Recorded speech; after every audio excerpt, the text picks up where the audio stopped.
Welcome back to my channel Chintu talks. ఈ వీడియోలో మనం ఏంటంటే తెలుగు సెకండ్ సెమిస్టర్ సిలబస్ ఉంది కదా, మాట్లాడుకున్నాం. మన ఛానల్ ఆల్రెడీ వీడియో అప్లోడ్ చేసాం. ఈ వీడియోలో వచ్చేసి కవి పరిచయాలు, తెలుగులో ప్రాచీన కవిత్వంలోని కవి పరిచయాల గురించి డిస్కస్ చేసుకుందాం. మీరు కూడా పర్ఫెక్ట్ అవుతారు. నేను ఇండివిజువల్గా ఒక్కొక్క వీడియో ఒక్కొక్క లెసన్కి ఒక్కొక్క కవి పరిచయం చేద్దాం అనుకున్నా, కానీ మీకు మళ్ళీ టైం ఉండదు. ఈ వీడియో ఒకసారి మీరు చూసారంటే ఒక ప్రాచీన కవిత్వంలోని మూడు లెసన్ల కవి పరిచయం మీకు అర్థమైపోతుంది, ఈజీగా నేర్చుకోవచ్చు. ఓకే, లేట్ చేయకుండా మనం కవి పరిచయాలు చూద్దాం. ఓకే, మనకి ఫస్ట్ వచ్చేసి గజేంద్ర మోక్షం అని చెప్పానుగా, ప్రాచీన కవిత్వంలో గజేంద్ర మోక్షం. ఇది వచ్చేసి బంబెర పోతన్న గారు రచించారు. ఓకే, కవి పరిచయం బంబెర పోతన్న గారు అని చెప్పాను కదా, ఈ లెసన్ రచించిన వారు.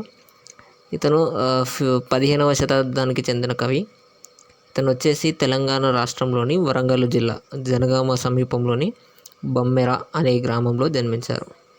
తల్లి పేరేమో లక్కమాంబ, తండ్రి కేసన్న.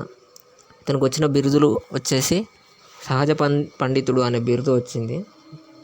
అలాగే ఇతను చేసిన రచనలు మీరు ఇవన్నీ ఎగ్జామ్లో కవి పరిచయంలో ఇంక్లూడ్ చేయాలి. ఎగ్జామ్ రాసేటప్పుడు ఇవన్నీ చెప్పాలి, రాయాలి అక్కడ. ఓకే, ఇతని రచనలు వచ్చేసి భాగవతంతో పాటు వీరభద్ర విజయము, భోగిని దండకము, నారాయణ శతకము, ఇవి మొదలైన రచనలు ఇవి చేశారు అని మీరు రాయొచ్చు. అలాగే అంకితం ఎవరెవరికి ఇచ్చారు అంటే వీరభద్ర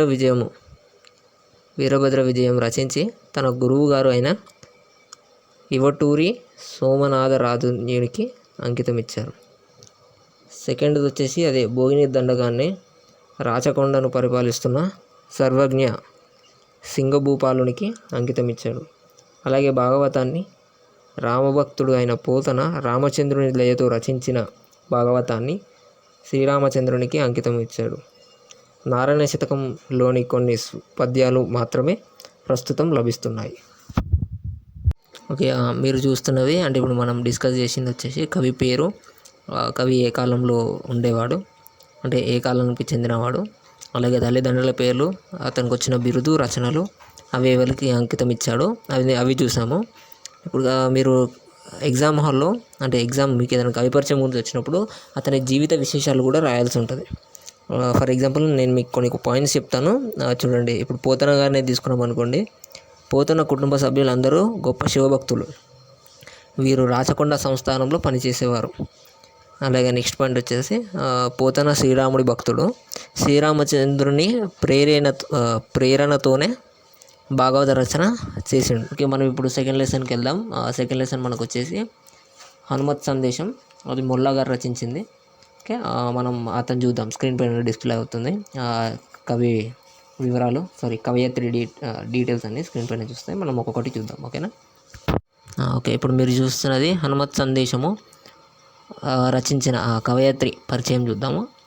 ఇది వచ్చేసి మొల్లా గారు రచించారు హనుమత్ సందేశము అనే లెసను.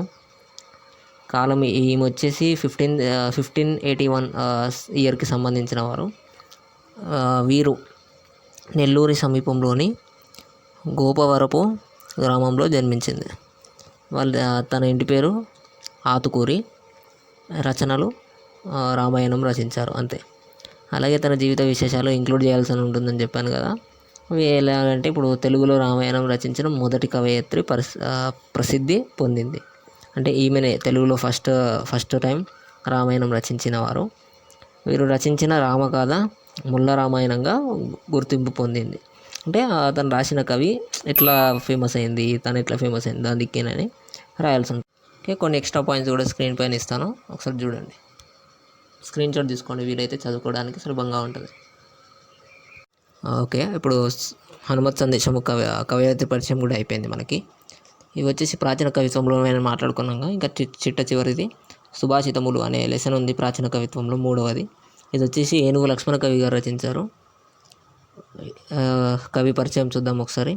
కవి గారి పేరు ఏనుగు లక్ష్మణ కవి. ఇతను 18వ శతాబ్దానికి చెందినవారు. అంటే 18th సెంచరీకి రిలేటెడ్ పర్సన్ ఇతను, ఆ సెంచరీకి చెందినవారు. అయితే ఒకప్పుడు పెద్దాపురం సంస్థానాధీశులు లక్ష్మణ కవి పూర్వీకులలో ఒకరికి గజారోహణ సత్కారం చేశారు. అప్పటి నుండి వీరి ఇంటి పేరు ఏనుగు అని స్థిరపడింది. వంశం అంటే ఇట్లా కాలం సాగుతున్న కొద్దీ వాళ్ళ ఇంటి పేరు అట్లనే స్థిరపడిపోయింది ఏనుగు అని. అలా ఏనుగు. ఓకే, ఫైనల్గా వీడియో అయితే ఇది 3 లెసన్లు కవర్ చేస్తూ కవి పరిచయాలు వీడియోలో చెప్పుకున్నాం. ఒకవేళ ఈ వీడియో మీకు నచ్చినట్టయితే కనుక వీడియో లైక్ చేయడం అసలు మర్చిపోకండి. ఏమైనా డౌట్స్ ఉంటే కామెంట్ చేయండి, లేదంటే దాని టాపిక్ రిలేటెడ్ వీడియో కావాలన్నా కామెంట్ చేయండి. ఆ వీడియో డెఫినెట్గా చేస్తాను, అప్లోడ్ చేస్తాను చేసి. అలాగే ఛానల్ని సబ్స్క్రైబ్ చేసుకోవడం మాత్రం అస్సలు మర్చిపోకండి. Stay tune to my channel Chintu talks.